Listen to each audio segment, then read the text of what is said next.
So for some, medication is an option, but not everybody with ADHD is medicated. In Trinidad and Tobago, we have methylphenidate. We have the short release and we have time release, Ritalin and Concerta. They are stimulants.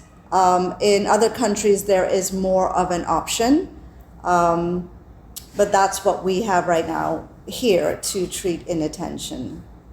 We also have the option of, and has been approved by the FDA, for the extended release clonidine. Clonidine was a medication that I think was originally used for hypertension.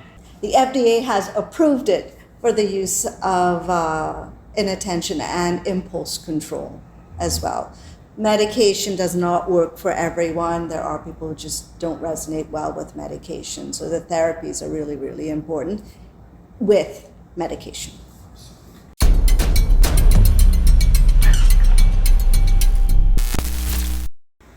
Anyone who has a diagnosis of ADHD or who has any kind of attentional disorder, they very often go under the radar for very long. And what I have noticed in my own practice is that diagnoses of dyslexia and autism tend to come younger than ones with attentional disorders like ADHD. But like I said, that's just in my practice. That may not be a universal experience. And the reason that that happens, I have found, is that it looks like the client or the person is intentionally not listening, intentionally not studying, intentionally being disobedient.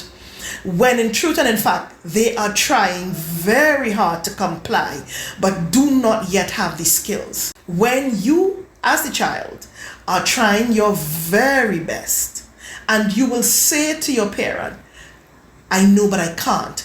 And you would see situations, how it very often comes to me is like this. But he could spend hours on a video game, but the minute we sit down at the table, to do the homework, he's sleepy. Yes, he's not lying, he's genuinely sleepy.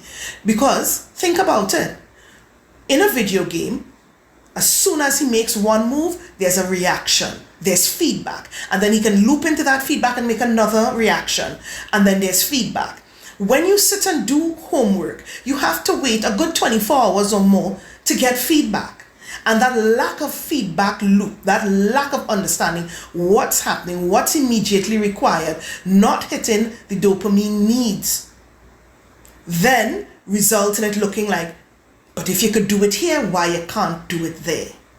But video gaming and maybe reading a book or listening to music or building their Lego or whatever it is they like comes from a place of intrinsic motivation. So that literally has a different neural pathway to things that come from a place of extrinsic motivation, which is the teacher requiring them to study, the parent requiring them to do the homework. So that kind of motivation and focus does not travel the same pathway in the brain. So the same skills are not activated. And unless we start to understand that, then what happens is it looks like this willful own way child, which is not true at all. They are genuinely trying their best. Audience is your girl Giselle Mary Juanita Alvarez, the president of the Red Woman Association, coming to you. Well, here what's going on now. Well, you always meet him everywhere in the market, in the taxi, wherever I go. Tell me, when all you're doing new thing, we want new work. Well, to do the new work, we need money. So here what? Go to all our channels on Facebook, YouTube, Instagram, like, share, subscribe, and don't forget to go to our webpage, causeandeffect.co, and press that donate button and donate us so we could keep bringing all of this educational content. See you soon.